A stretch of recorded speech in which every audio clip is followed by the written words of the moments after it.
এই দেশের মধ্যে শতকরা 92 জনের মতো মুসলমান বসবাস করে। এই দেশের ঐতিহ্যই হলো যে মুসলমানরা নীতি আদর্শ ইসলামকে তারা ধারণ করে। আর ইসলামী নীতি আদর্শটা এমন এক নীতি আদর্শ যেখানে বলা আছে যে ইসলামী রাষ্ট্রের মধ্যে অন্যান্য সংখ্যালঘু বর্ণ যারা বিজাতি থাকবে তাদের জানমাল ইজ্জতের গুরুত্বটা, আমাদের জানমাল ইজ্জতের গুরুত্ব যতটুকু আমাদের কাছে, তাদেরও জানমাল এবং তাদের উপাসনালয় সহ সেই নিরাপত্তা এরা ইসলামী রাষ্ট্রের তাদের দায়িত্বশীলদের উপর ওইভাবেই গুরুত্ব। যাই হোক, এ দেশটা স্বাধীন হলো আজকে 54 বছর চলছে। আমাদের দেশের মানুষের এই দেশ স্বাধীন করতে গিয়ে আমাদের কিন্তু উল্লেখযোগ্য কতগুলো চিন্তা, আমাদের আশা, তার ভিতরে মূলত 3টা স্লোগান। তার ভিতরে একটা হলো সাম্য, মানবিক মর্যাদা, ন্যায় বিচার প্রতিষ্ঠা। কিন্তু দুঃখ সহকারে বলতে হয়, যারা এই দেশ পরিচালনা করেছে এদের মাধ্যমে আমরা এই 3টার একটা বাস্তবে দেখি নাই, বরঞ্চ আমরা পেয়েছি এদের মাধ্যমে এই দেশটা একবার দুইবার নয়, তাম দুনিয়ার মধ্যে দুর্নীতির দিক থেকে, চোরের দিক থেকে এরা ফার্স্ট বানিয়েছে। এদের পরিচালনা আমরা দেখেছি, আমাদের দেশের টাকা পাচার করে বিদেশে বেগমপাড়া তৈরি করেছে। সদ্য আওয়ামী লীগের সময় ভূমি মন্ত্রী তার একার শুধু 3টা দেশের মধ্যে বাড়ির সন্ধান পাওয়া গেল 620টার মতো বাড়ি, যার মূল্য 5,700 এত কোটি টাকা। এর টাকাগুলো তো তারা ক্ষমতার চেয়ারে বসে আমাদেরকে বোকা পেয়ে ধোকা দিয়ে এই টাকাগুলো তারা পাচার করেছে। আমরা এদের পরিচালনায় দেখেছি হাজার হাজার মায়ের কোল এরা সন্তান হারা করেছে। এদের নির্যাতন, এদের আচরণ, যেটা আইয়ামে জাহিলিয়াত পর্যন্ত ইতিহাসকে হার মানিয়েছে। আপনারা দেখেছেন আয়না ঘরের মতো যে মানুষকে কষ্ট দেওয়া যে কারখানা তারা তৈরি করেছে, এরা তাম দুনিয়ার ভিতরে ইতিহাস বিরল, এই ঘটনা দেখা যায় না।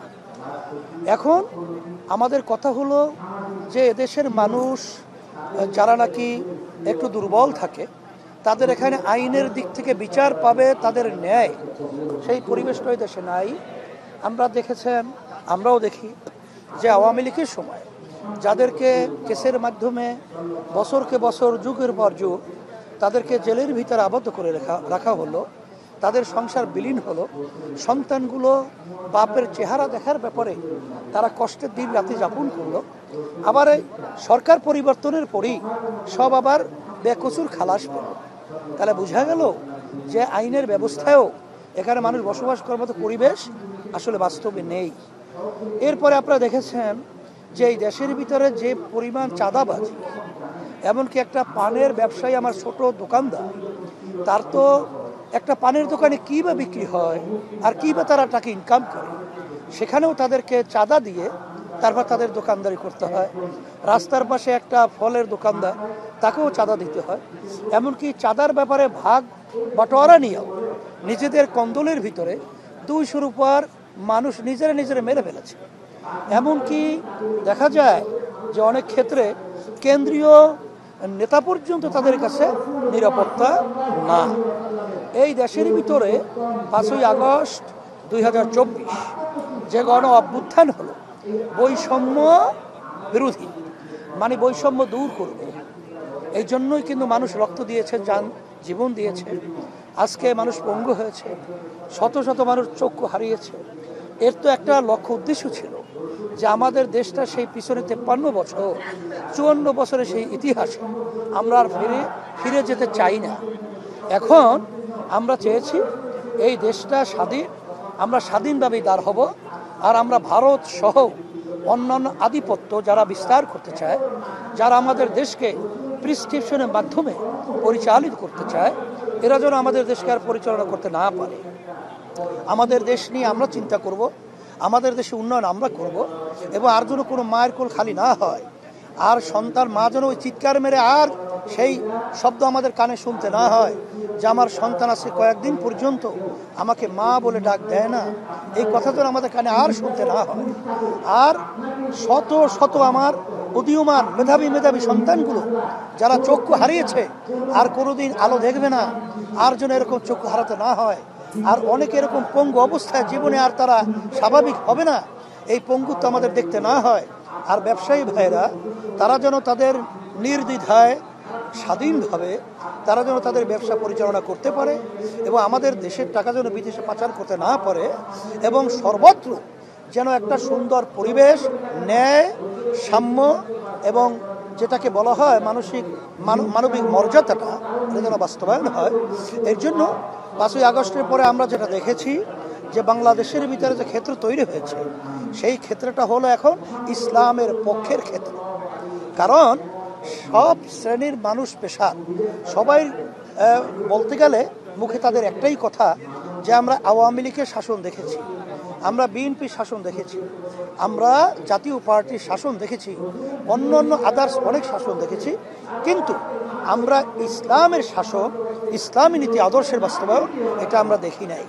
এই জন্য আমরা চাইতেছি যে একবারের মতো হলেও আমরা ইসলামী শক্তিটাকে আমরা ক্ষমতার আসনে বসিয়ে আমরা দেখব যে আসলে আমরা যা চাওয়া পাওয়া এটা আমরা পাই কিনা। এর জন্য মানুষ অধীর আগ্রহে অপেক্ষায় তারা দিন রাত্রি গুনতেছে যে তারা ইসলামের পক্ষে তারা সমর্থন জানাবে। আমি সারা দেশে সফর করার পরে আমার কাছে এটাই মনে হলো। আর সাথে সাথে আপনারা যে বলেছেন যে অন্তর্বর্তীকালী সরকার, তারা তো বাংলাদেশের মানুষের ভোটের মাধ্যমে তারা কিন্তু সরকার গঠন করে নাই। আমরা কিন্তু আমাদের দেশের এই যে কথাগুলো বললাম এটা বাস্তবায়নের জন্য আমরা কিন্তু ইউনূস সাহেবকে আমরা তাকে জোরপূর্বকই বলেন আমরা তাকে নিয়ে এসেছিলাম। এবং অন্তর্বর্তীকালীন সরকার আমাদের চাওয়া পাওয়া ছিল যে দেশের মৌলিক একটা সংস্কার হবে, এরপরে দৃশ্যমান একটা বিচার হবে, এরপরে জাতীয় একটা নির্বাচনের পরিবেশ করবে। কিন্তু আপনার বর্তমানে অন্তর্বর্তীকালীন সরকার এবং প্রধান দায়িত্ব পালন করছেন আমাদের ডক্টর ইউনূস সাহেব, সে যে হঠাৎ দৃশ্যমান বিচার এবং মৌলিক সংস্কারকে গুরুত্ব না দিয়ে জাতীয় নির্বাচনটাকে সে হঠাৎ ঘোষণা করলো, এইটা আমরা হতাশ হয়েছি যে তাহলে কি এতগুলো মানুষ জীবন দিল, এতগুলো মায়ের কোল সন্তান হারা হলো, তারা কি বিচার পাবে না এবং এই দেশের মৌলিক সংস্কার কি হবে না? তাহলে আমাদের সেই আগের ধারায় চলে যেতে হবে। এটা কিন্তু আমরা হতাশা